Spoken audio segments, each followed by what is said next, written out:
Ya sudah, kita mulai kuliah kita hari ini. Sebenarnya cairan tubuh ya. Kita biasanya di biokimia itu metabolisme air dan mineral.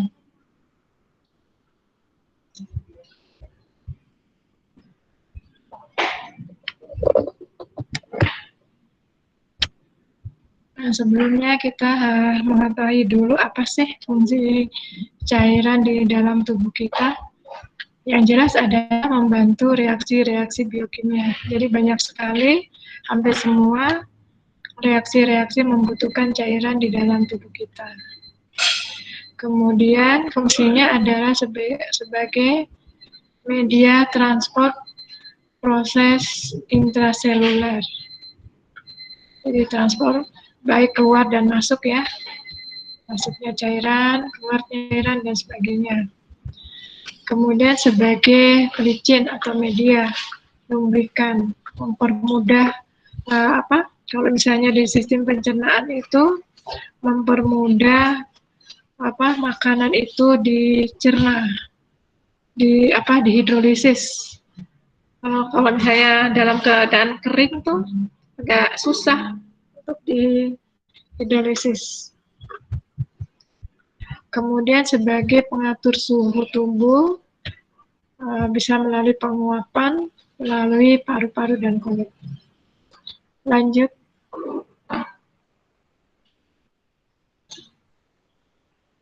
Nah, untuk cairan sendiri di intrasel, di dalam sel itu cairan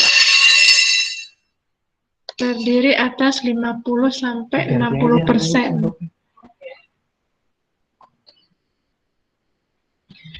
Jadi di intrasel itu cairan terdiri atas 50 sampai 60%. Sedangkan di ekstrasel ya ini kan sebenarnya setengah-setengah sih sebenarnya, hampir setengahnya. Baik di plasma, kemudian limfa, cairan interstisial, kemudian jaringan penyambung, kemudian di tulang rawan tuh lebih banyak dibandingkan tulang yang keras, kemudian kulit terutama juga, kemudian cairan sekresi. Lanjut.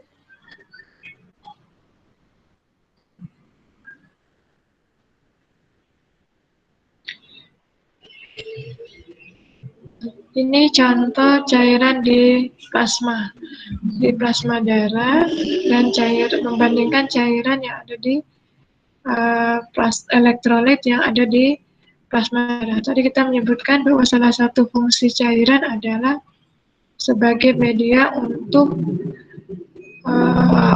larutnya mineral atau beberapa senyawa yang lain. Nah, kita bisa membandingkan di sini cairan yang ekstrasel dan cairan intrasel. Di situ kita bisa membandingkan bahwa komposisinya itu pasti berbeda ya. Misalnya untuk kalium untuk di intrasel itu lebih banyak dibandingkan yang ada di ekstrasel, dan sebaliknya natrium lebih banyak di ekstrasel dibandingkan di intrasel. Nah, itu makanya ada namanya proses pompa Na itu. Tujuannya adalah itu. Jadi kalau misalnya nanti ada kalium yang dikeluarkan, berarti ada natrium yang masuk ke dalam.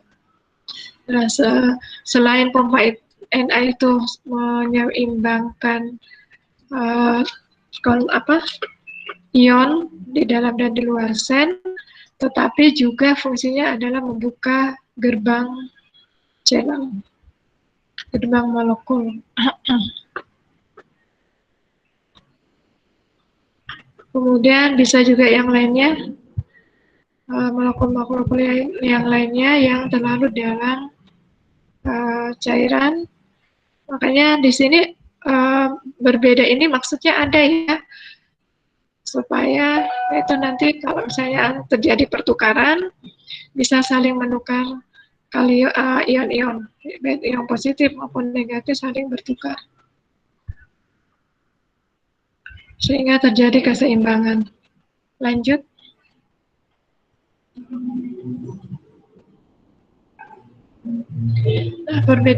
Nah, harus diketahui dulu ya bahwa cairan yang ada di ekstrasel ini walaupun ada di luar bukan berarti tidak mempengaruhi cairan yang ada di dalam sel. Artinya apa? Kalau di ekstraselnya itu berubah, maka di dalam intraselnya pun ikut berubah. Kalau ekstraselnya terganggu, cairan ekstraselnya terganggu di luar, di intraselnya pun juga akan terganggu. Jadi bukan berarti cairan yang ada di luar dan di luar sel itu tidak mempengaruhi cairan yang ada di dalam sel. Kemudian tadi sudah disinggung kalau di dalam sel kalium merupakan kation utama dalam sel, sedangkan natrium kation utama di dalam sel tadi. Kemudian karena banyak senyawa organik yang terfosforisasi di dalam sel, sehingga fosfat adalah ion utama ya. Ini makanya kebutuhan dari sel tersebut. Karena kebutuhannya adalah untuk menghasilkan energi, maka fosfat yang larut di dalam sel itu lebih banyak fosfat yang di dalam sel itu lebih banyak dibandingkan di luar. Sehingga yang di luar itu yang lebih banyak adalah klorida. Jadi sesuai dengan kebutuhan sel tersebut. Kemudian tentu saja kalau di intrasel protein lebih banyak dibandingkan di luar karena semua kegiatan fungsional itu ada di dalam sel. Misalnya hormon, kegiatan regulasi hormon itu ada di dalam sel kebanyakan. Kemudian enzim termasuk protein juga kegiatannya ada di dalam sel. Jadi otomatis jumlah protein yang ada di dalam sel juga lebih banyak. Lanjut.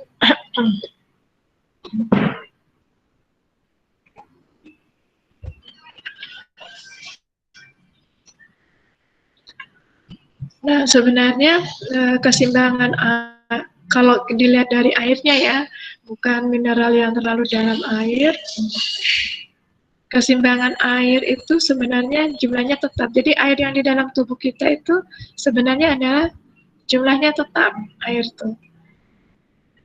Kalau misalnya pun terjadi fluktuasi itu sekitar 1%.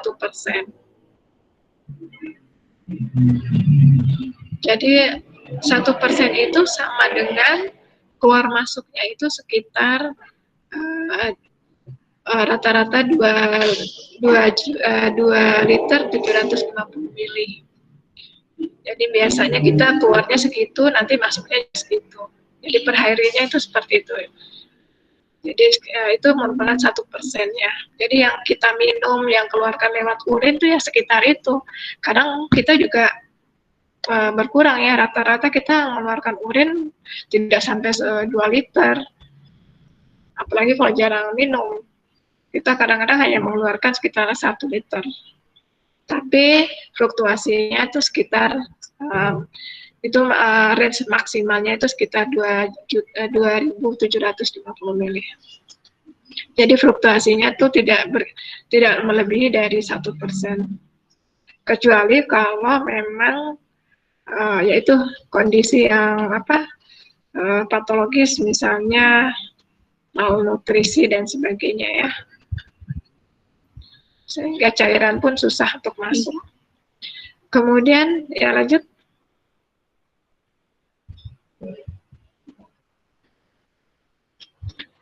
Nah ini kalau ini adalah pemasukan dan pengeluaran cairan.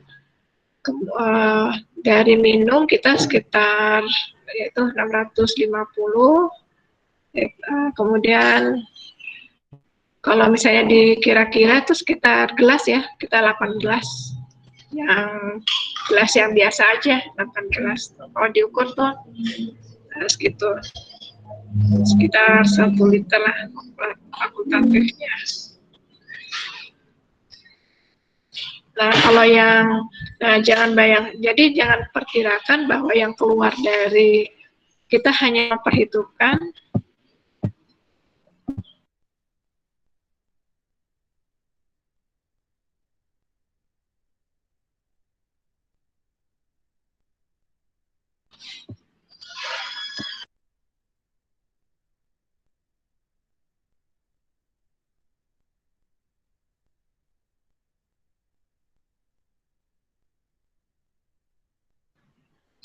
jadi jangan kita menghitungnya dari urin saja, tapi kita nggak sadar juga bahwa dari kulit itu juga ada cairan yang menguap.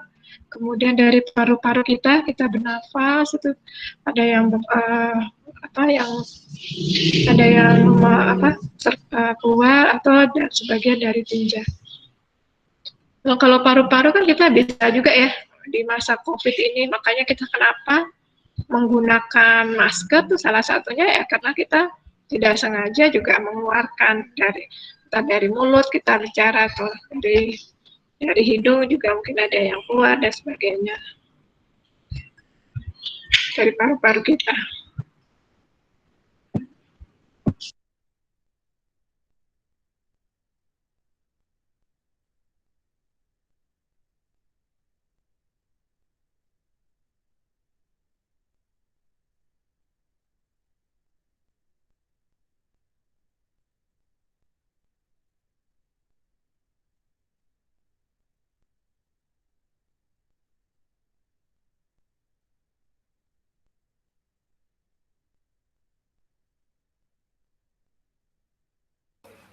Ibu mohon maaf, kemut.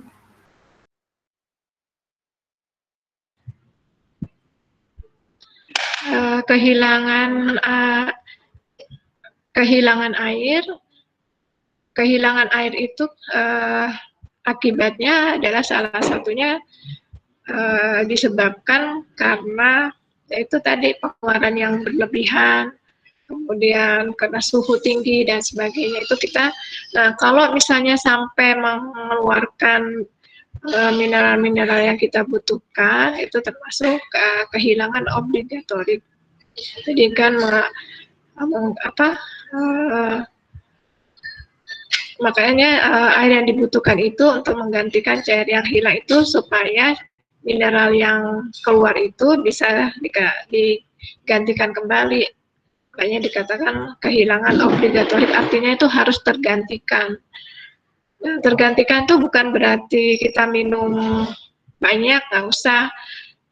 Karena pada dasarnya pada saat kita makan buah, makan sayur dan sebagainya, kemudian kita makan nasi pun ada airnya juga ya. Kita juga karena nasi juga kan dimasak dengan air. Di situ juga nanti ada cairan yang ada di situ yang ikut.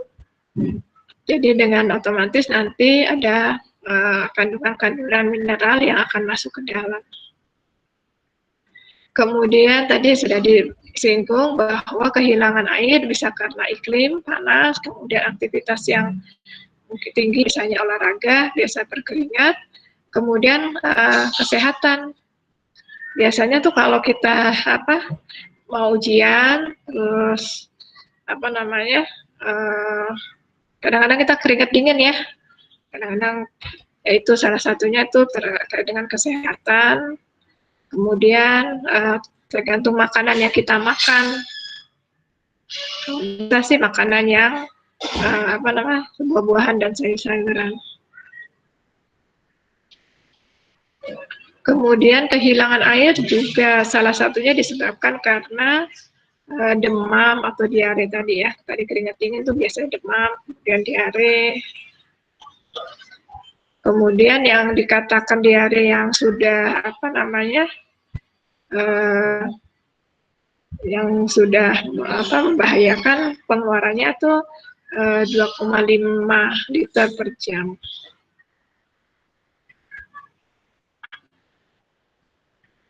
Lanjut.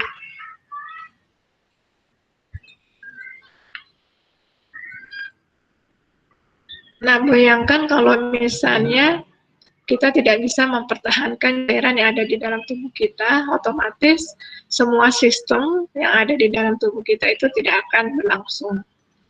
Metabolisme tidak bisa berlangsung, hormon juga tidak bisa bekerja, apalagi di sistem pencernaan yang tidak bisa melakukan hidrolisis dan sebagainya. Kemudian ini adalah faktor suhu. Untuk faktor suhu ini impact dari air itu sekitar 1 mili kebutuhan 1 mili kilo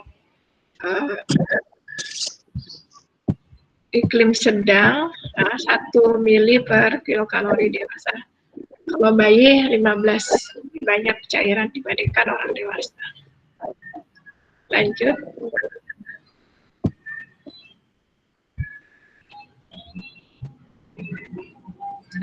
Ada yang mau ditanyakan dulu tentang air mineral? Atau air dulu? Tadi air.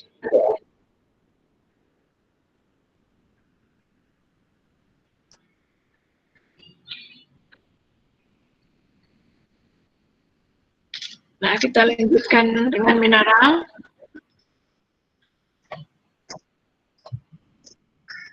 Nah, mineral ini tadi yang senyawa yang terlarut di dalam air. Ada komponen yang merupakan komponen utama tubuh, ada juga yang merupakan komponen yang penyerta, pendukung. Komponen utama dalam tubuh itu yang terutama penyusun tadi, protein, karbohidrat, lipid. Jadi ada karbon, hidrogen, CHO, karbon, hidrogen, oksigen, nitrogen, dan sulfur itu yang penyusun utama tubuh karena menyusun semua struktur makromolekul. Kemudian ada juga mineral-mineral yang berfungsi untuk membantu untuk transporter. Tadi ya contohnya adalah magnesium, kalsium, termasuk juga magnesium. Nah, fosfor tadi berfungsi untuk penyusun ATP, energi. Kemudian magnesium ini berfungsi untuk membantu metabolisme. Jadi ada mineral-mineral yang jumlahnya sedikit tapi kita butuhkan.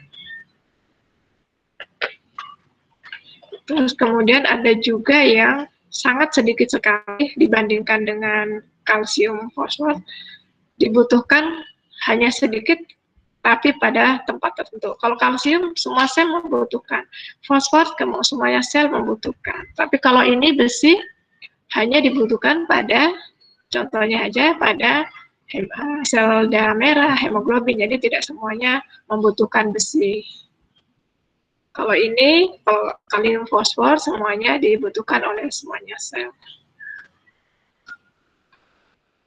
Kemudian selenium membantu untuk proses antioksidan. Kemudian, nah itu, jadi hanya di tempat-tempat tertentu tapi dibutuhkan sedikit. Artinya tidak semuanya sel membutuhkan ini. Kalau ini semuanya mineral yang penting ini semuanya sel membutuhkan. Kemudian ada unsur-unsur yang tidak diketahui manfaatnya di dalam tubuh, tetapi ada. Di dalam tubuh kita ada. Tapi jumlahnya sedikit. Kemudian masuknya juga bukan karena disengaja dimasukkan ya. Kadang-kadang mungkin mengikuti makanan kita dan sebagainya. Kemudian ada juga senyawa yang beracun. Nah, beracun ini biasanya ya memang karena misalnya dengan cara kita menghirup dengan jumlah yang sangat besar, misalnya timah atau tibang. Lanjut.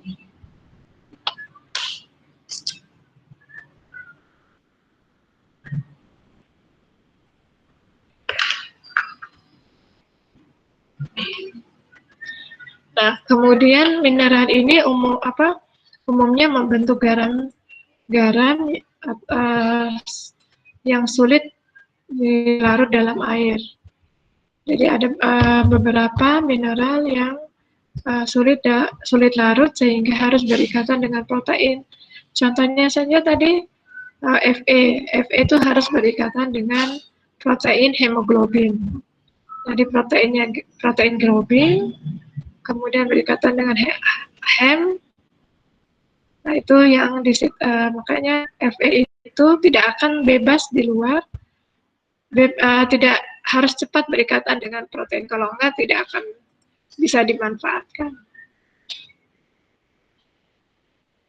Kemudian beda dengan kalium natrium ya, karena memang dia merupakan senyawa elektrolit yang sebagai kation anion. Kemudian absorpsi mineral itu bisa melalui ginjal, bisa dikeluarkan melalui urin kalau memang berlebih. Lanjut.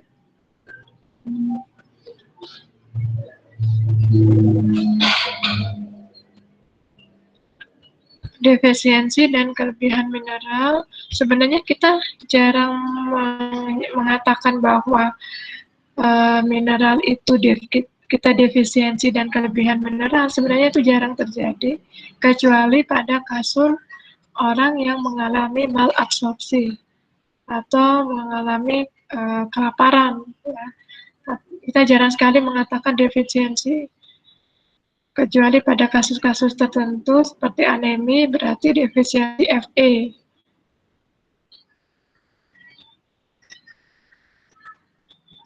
Kemudian dan apa akibatnya kalau misalnya kelebihan mineral, yaitu salah satunya adalah menjadi toksik, menjadi senyawa toksik.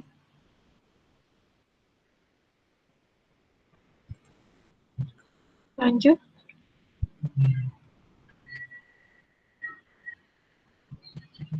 Ini adalah contoh logam yang berikatan dengan protein atau asam amino.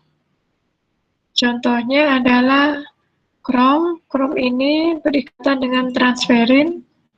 Jadi protein transferin yang ada di dalam tubuh kita. Kemudian Cu berikatan dengan albumin atau asam amino. Kemudian kobal berikatan dengan transkobalamin. Mungkin kalau masih ingat, transkobalamin itu yang ada di metabolisme asam amino. Kemudian mangan ada di globulin. Ini ada contoh-contohnya. Lanjut.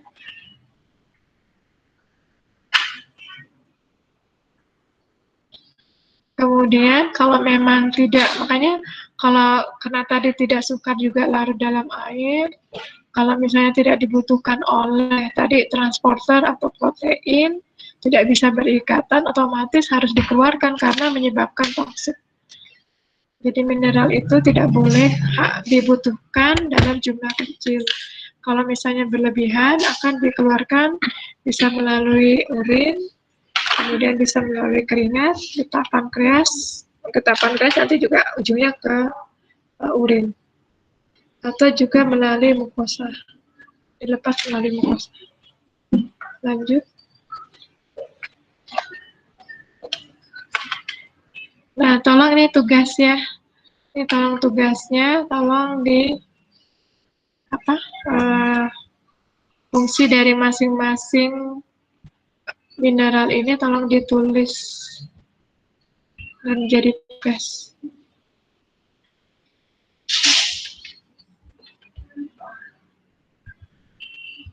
Sudah dicatat ya. Tugasnya nanti minggu depan dikumpulkan.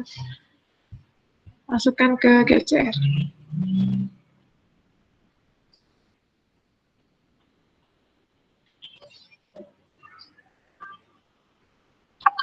Ada yang mau ditanyakan lagi?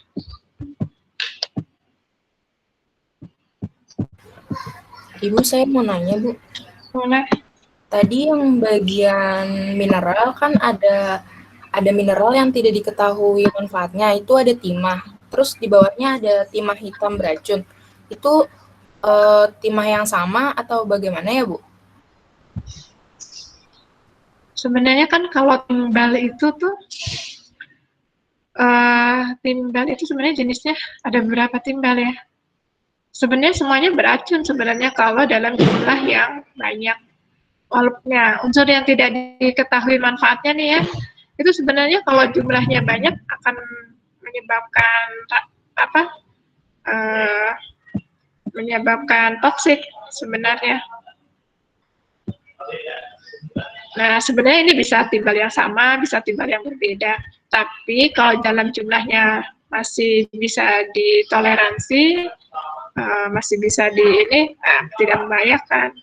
Tapi kalau misalnya jumlahnya sangat banyak, misalnya arsenit ya, arsenit itu kalau misalnya jumlahnya sedikit mungkin masih bisa dinetralisir oleh tubuh kita. Berarti unsur-unsur mineral yang tidak diketahui ini bakalan menjadi toksik ketika dia itu berlebih ya, Bu. Jadi ya, jumlahnya benar. Ya, kalau jumlahnya banyak dia akan berlebih. Berarti nggak cuma rasa sama timah hitam itu aja ya, Bu? Iya, sebenarnya kalau kita jumlahnya sedikit sebenarnya sih nggak beracun ya, maksudnya ini ya. Tapi kalau jumlahnya menjadi banyak dia akan beracun. Baik, terima kasih Bu. Ya. Kalau air raksa, walaupun itu sedikit buat kita, tapi itu sangat membahayakan, ya kan? Karena langsung kulit itu melupas, ya kan? Walaupun dia sedikit di dalam tubuh kita.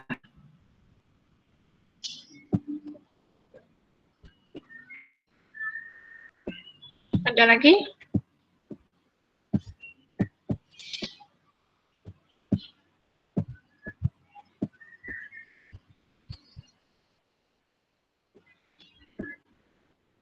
Ya udah, kita lanjutkan lagi.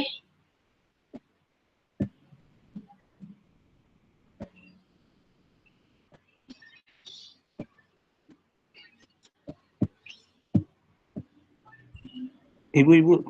Ya. Saya ingin bertanya, Bu. Tadi yang masalah terkait tugas. Iya. Tadi berarti kalau misalkan yang fungsinya itu ketika kadarnya tidak berlebihan. Kalau misalkan yang kelainan akibat berlebihan ya kadar mineralnya. Kalau misalnya besi itu kalau misalnya tidak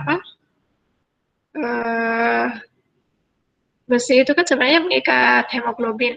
Ya. Kalau jumlahnya memang sesuai dengan jumlah hemoglobin yang ada, mungkin tidak membahayakan. Tetapi pada saat itu fungsinya misalnya hemoglobinnya yang rusak, banyak yang rusak dan sebagainya, kemudian terdegradasi, otomatis kan besi menjadi banyak yang tidak terpakai. Nah, otomatis itu kan akan mengganggu aliran darah. Makanya kan harus ditarik. Misalnya saja nih kalau orang yang cuci darah itu kan banyak sel-sel darah yang mengalami kerusakan ya. Kemudian nanti diganti darah yang baru gitu kan. Nah, kalau walaupun dikasih darah yang baru tetapi tidak dibersihkan sel-sel yang sebelumnya, Fe yang numpuk sebelumnya, otomatis juga akan mengganggu darah yang baru gitu. Makanya harus dibersihkan dulu, kemudian nanti ditambahkan dengan transfusi darah yang baru gitu. Jadi akan membahayakan karena tidak ada yang mengikat, hemoglobinnya tidak mengikat, jadi akan menumpuk di situ. Jadi ya memang kita di sini sebagai manfaat ya. Jadi kita tugas kalian adalah manfaatnya apa sih buat tubuh mineral ini. Udah? Ibu, kalau kelainannya berarti penyakit ya, Bu? Kelainan ya, berarti ya kelainan. Misalnya anemi berat kan juga penumpukan Fe, otomatis juga Fe-nya harus dikeluarkan dengan obat kelat ya, biasanya kelat. Baik Ibu, terima kasih. Ya. Nah, kalau beda lagi kalau Kak kita mau nanya, harus lihat kasusnya dulu ya. Bedakan lagi kalau misalnya ibu yang sedang hamil butuh FE. Beda lagi kan ya. Nah, makanya kita lihat kasusnya dulu. Maksudnya tuh dikatakan toksik itu pada kondisi siapa, orang yang mana, dan sebagainya. Kalau orang-orang normal, ya sebaiknya kalau orang normal sih mungkin besi ini tidak akan berlebihan, otomatis nanti kalau tidak ini akan terbuang, terbawa urin dan sebagainya. Kalau memang sangat berlebih nanti akan terbuang. Tadi kan contohnya ada dikeluarkan lewat mana?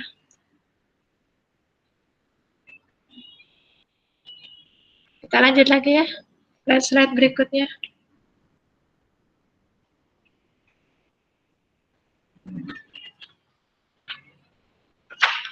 Nah, ini adalah kita nggak perlu takut bahwa kita kekurangan mineral, karena secara mineral yang tadi dibutuhkan, unsur mineral yang dibutuhkan sedikit itu sebenarnya sudah ada di sebagian besar makanan yang kita makan, baik buah-buahan, kemudian daging, dan sebagainya, semuanya sudah ada. Termasuk juga yaitu CHO tadi ya, dari daging juga sudah ada. Lanjut.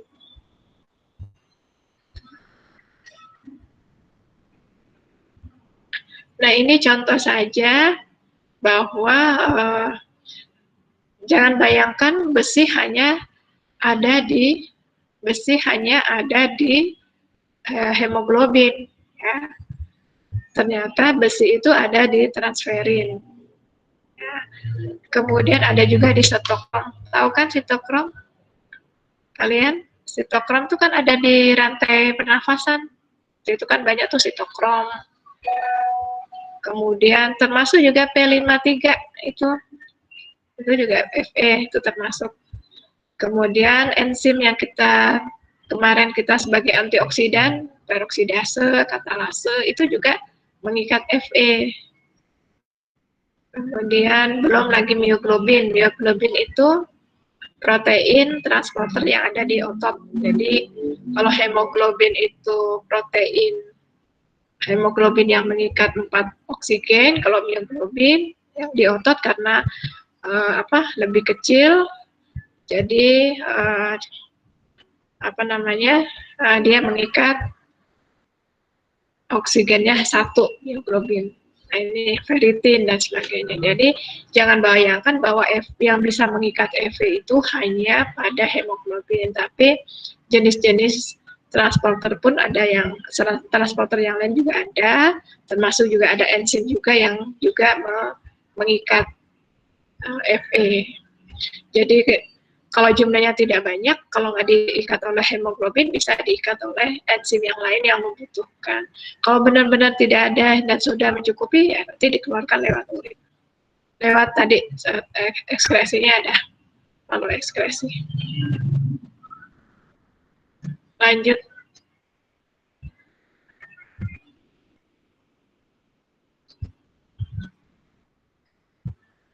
Slide berikutnya. Yang tadi sebelumnya.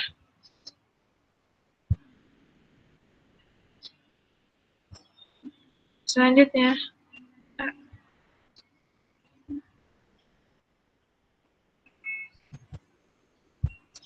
Nah, ini adalah contoh kapasitas pengikatan besi. Nah, pada kondisi normal seperti apa nih? Ini kasus-kasus ya. Kasus-kasus bagaimana kondisi pengikatan besi. Ya, pengikatan besi. Misalnya kalau kondisi normal, berapa jumlah Fe yang diikat, berapa sumbernya, saya nggak kecil banget.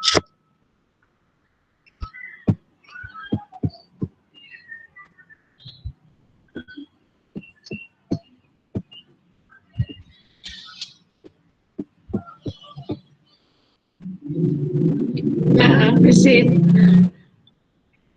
Nah, di situ bisa bisa kalian mungkin kecilan juga ya tulisannya ya. Terus saya nggak bisa ngelihat kecilan.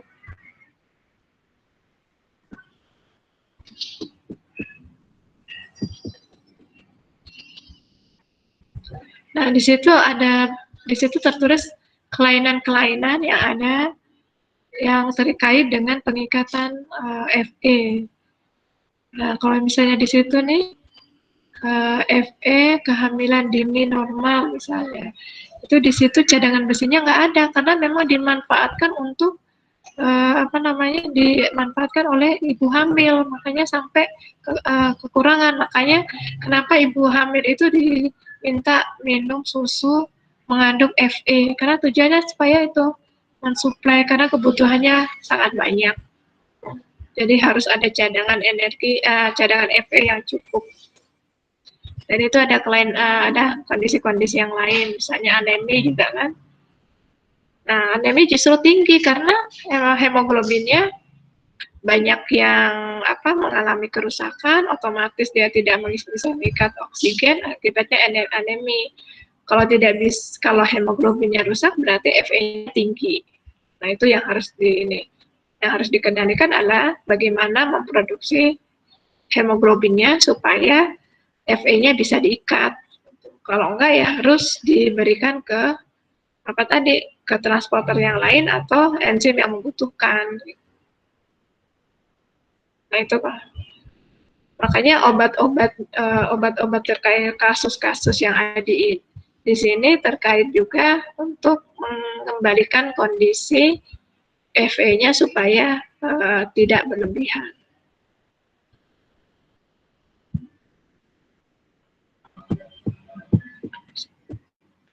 Slide berikutnya.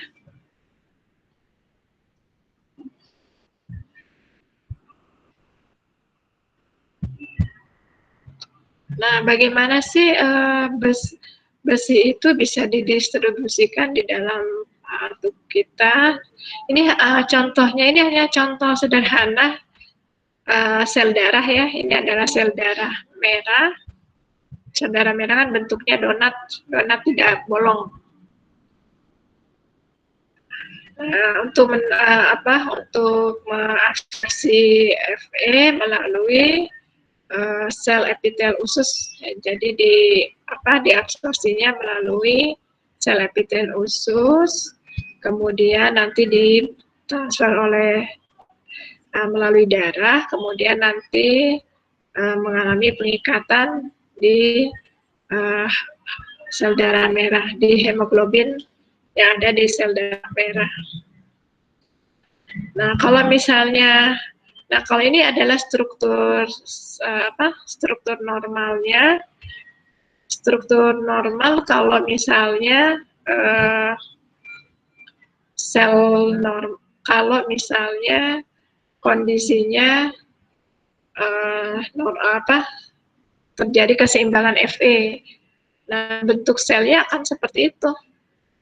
Nomor 1, jadi bentuknya misalnya itu normalnya seperti itu, dan kalau misalnya kekurangan besi, ya akibatnya apa kekurangan besi?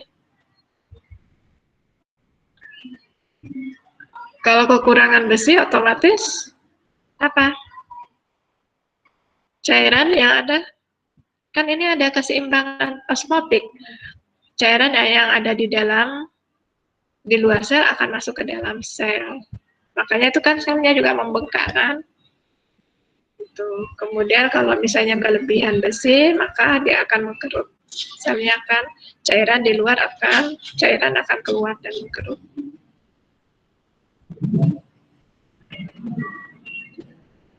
Kemudian lanjut. Nah, kalau mau lihat metabolisme besi secara keseluruhan, tidak hanya kita bicara tentang sel darah merah saja. Sel darah merah itu yang RBC ya, sel darah merahnya. Red blood cell.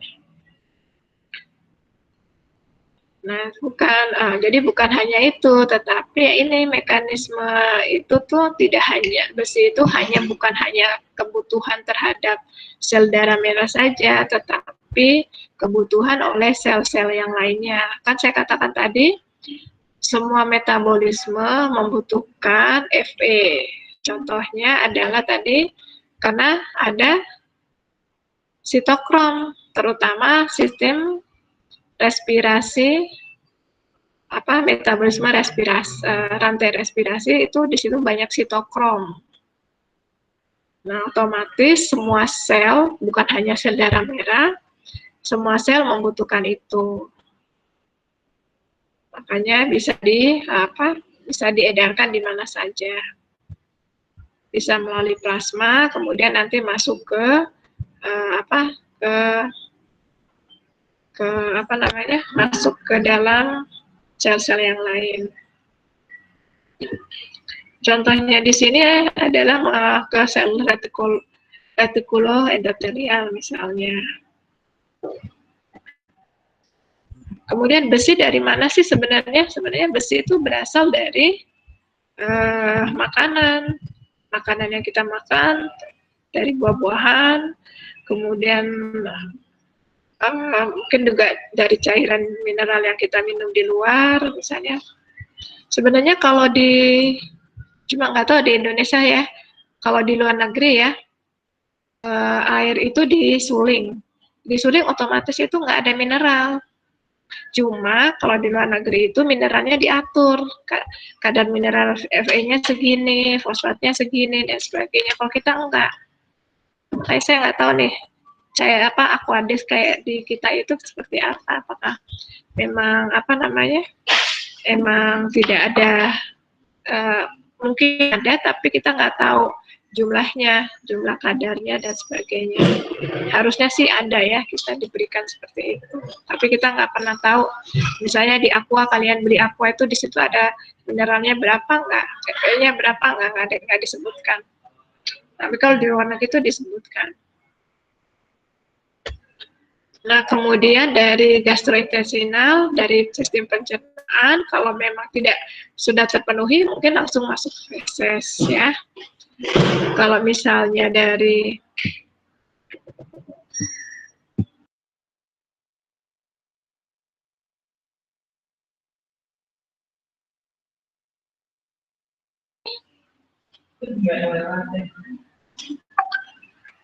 kemudian dari pencernaan bisa melalui plasma, kemudian bisa masuk ke dalam sel-sel yang membutuhkan sesuai dengan kebutuhan. Kemudian bisa juga ke retikulosit. Retikulosit itu RBC ya, RBC yang mudah. Retikulosit itu sel yang mudah, sehingga berikatan dengan hem, kemudian nanti yaitu membantu sel darah merah untuk pengikatan oksigen. Jadi jangan bayangkan dalam satu sel darah merah itu hanya satu hem, satu globin, dan satu Fe. Jadi di dalam sel darah merah itu bisa ribuan hemoglobin, seperangkat hemoglobin dan yang lainnya ya. Kemudian nanti kalau misalnya tidak dibutuhkan Fe-nya, bisa juga ke sel retikuloid endotelial. Atau misalnya kalau sel darah merahnya juga sudah tidak mencukupi, nggak perlu harus ke sel darah merah, bisa juga langsung ke sel retikuloid. Jadi hemnya, Fe-nya langsung ke sel retikuloid, atau masih dalam retikulosit bisa langsung ke retikuloendotelial. Nah, retikuloendotelial ini sebenarnya sel yang menghasilkan pembuluh darah. Kenapa di pembuluh darah? Karena nanti memudahkan untuk masuk ke organ-organ. Masukkan ke sel-sel organ jantung, nanti masuk ke sel ginjal, nanti masuk ke sel, dan sebagainya. Memudahkan. Kemudian, bisa juga sebagai bentuk transporter Fe, transporter atau disebut bukan transporter, gudang ya, artinya tempat penyimpanan. Kalau misalnya sama dengan energi ya, kalau energi tidak dibutuhkan maka disimpan di dalam fosfagen. Kalau misalnya kita energi Fe berlebih, masih ada tempat penyimpanan namanya gudang ferritin. Nah, gudang ferritin ini nanti yang akan membantu mensuplai Fe yang ada di dalam tubuh kita. Tapi itu juga kapasitasnya juga terbatas. Coba kalau dilihat tuh perbandingannya kalau di RBC itu 2.600, sedangkan itu sekitar 400-360. Jadi ya memang jumlahnya sih banyak ya, gudang ini banyak tersebar di mana-mana. Beda kalau energi adanya di otot. Kalau ini sih gudangnya banyak, walaupun sebagai cadangan. Kemudian, nah bisa juga dimanfaatkan untuk mengaktifkan enzim ya, tadi sudah disebutkan, atau bila perlu dikeluarkan. Jadi melalui cairan dikeluarkan ke luar sel. Lanjut. Ya, ada yang mau ditanyakan dulu? Ini hanya contoh Fe-nya saja ya yang mudah, karena memang kita pelajari, tapi secara garis besar untuk mineral-mineral lain juga akan mengalami seperti itu, tapi tidak selengkap dengan Fe. Kalau Fe dia juga punya gudang sendiri. Kalau yang mineral yang lain belum tentu. Kalau misalnya yang molekul besar, mineral yang jumlahnya besar, misalnya CHO itu jelas ya, bisa menjadi glikogen, bisa menjadi lipid, itu sudah jelas asam amino, jadi molekul-molekul yang besar. Nah, kalau yang molekul-molekul mineral yang jumlahnya sedikit ya seperti Fe ini akan mengalami seperti itu. Sesuai dengan kebutuhannya. Ada yang mau ditanyakan?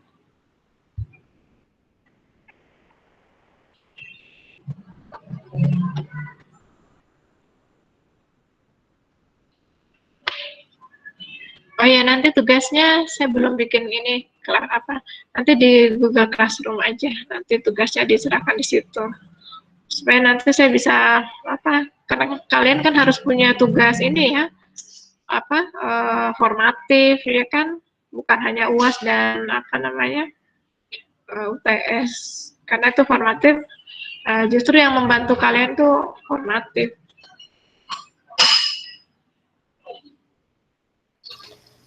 Mohon maaf Ibu, izin bertanya. Boleh. Untuk hari ini dibuat tugas, buat soal nggak Bu dari PPT ini Bu? Nggak usah deh, itu aja. Ya, kerjain tugas itu aja. Ya, baik Bu, terima kasih. Ya. Oh ya, kemarin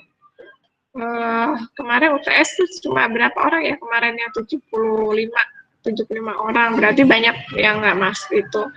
Tapi saya harus mengevaluasi kalian dulu, bahwa saya akan evaluasi di akhir. Kan untuk buat soal itu kan susah waktu ya. Kemudian ya kalian kalau ujian ya harus mempertimbangkan juga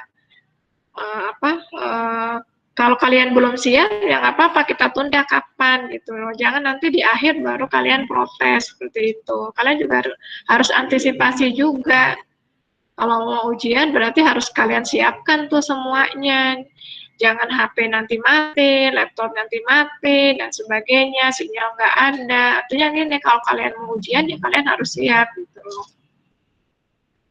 Ya nanti saya akan evaluasi nanti di akhir, saya lihat dulu nilainya. Ya terus terang kalau buat soal tuh kita agak susah juga ya, kalau kita bolak-balik buat soal, itu. Nanti kita lihat nanti evaluasinya gimana, apa perlu di-remet atau apa. Makanya kalian tugasnya dikerjakan dulu.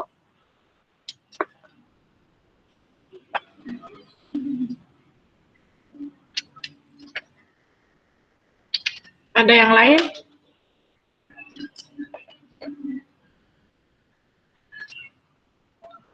Ya sudah, nanti ditunggu tugasnya yang harus sekarang ya, minggu depan sampai minggu depan deh, laporan ininya, laporannya ini, tugasnya. Minimal kalian tahu apa sih fungsinya mineral di dalam tubuh kita.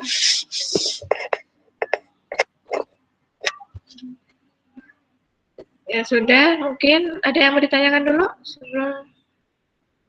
Saya belum membagi materi dengan Pak Kris ya. nanti berikutnya mungkin saya harus berbagi, kan harusnya ini kan Bu Lina yang mengajarkan. Saya juga sebenarnya udah lama juga nih nggak ngajar ini, udah lama sekali. Ya udah nanti Bu Lina yang nanti saya berbagi dengan Pak Kris, mana yang Pak Kris, mana yang saya untuk materinya. Baik, Bu. Ya udah. Kalau tidak ada yang bertanya, ya udah kita cukupkan sampai di sini. Sampai ketemu lagi mungkin minggu depan ya. Udah. Syukur-syukur sih kalau bisa. Kalian kalau saya jam segini nih, setelah ini apa ya?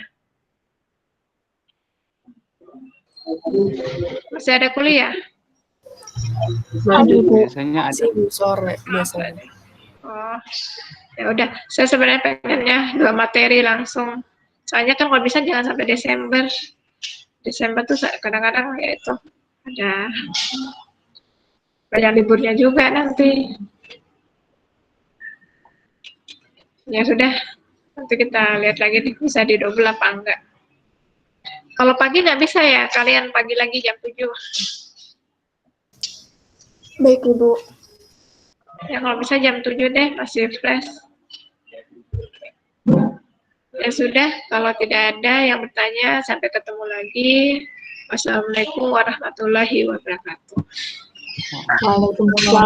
Waalaikumsalam. Ya udah. Ya, sama-sama izin keluar ya. Izin lah, Bu. Ya.